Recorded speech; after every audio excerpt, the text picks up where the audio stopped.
Sagaleen bilbila keessanidha yeroo waan adda addaa dhaggeeffatanii fi yeroo bilbila anaa soottan yoo dadhabaa ta'e isin rakkise viidiyoo irraa kana keessatti appilikeeshinii sagalee bilbila keessanidha ka duraanii daraniitti dachaa tokko isiniif kaasuu danda'uun isin barsiisa. Egaa daawwattoon kiyya waan kana akka namni baay'een argee itti fayyadamu viidiyoo kan laayikii argachuun afaan duraan hordofa. Hayyee daawwattoon kiyya aappii kana gabbuufachuudhaaf as Google Chrome keessanii galtanii achi booda bakka sarchii kanatti tola tokkoof kilikni gootu achi booda bakka sarchii kanarratti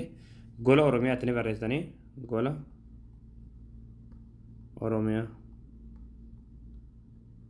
Achi booda gola Oromiyaa kan jala rasni baasirra tura tokkoof kilikni gootu ammallee asirratti gola Oromiyaa kan waan tura tokkoof kilikni gootu ammallee haala kan sitti fida asirra ta'e koonsartii tura tokkoof kilikni gootu bakka sarchii kanatti qubee va la ma barreessa achi booda sarchii fuuldura sanatti kilik gootu sarchii gootu achi booda haala kanaa suuraa kana saniidha suuraa kana tura tokkoof kilikni gootu achi booda aappicha gabbuufachuudhaaf sirra lutaa gaddeemtu rotaas gaddeemtu manumaati achi booda dhumarratti kana madiimaadhaan kan barraa aappii as tuqaa buufadhaa akka jalatti daawulood hojjeturti daawulood taasutaniiti aappii kana bilbiloo keessatti gabbuufadha. Hayyee daawwattoon kiyya aappii gabbuufatanii egaa galtan ishii galchana jechuudha harka mirgaatti buusuudhaaf sagalee bilbila keessanii dhaggeeffachaa hanga inni isin gahu itti dabalatan jechuudha yoo hanga dhumaadhaa buttan ammoo sagaleen bilbila keessanii akka malee ol kaawwan ta'eef isin jeega jechuudha kanaafuu itti dabala qannasaa dhaggeeffachaa hanga isin gahu jechuudha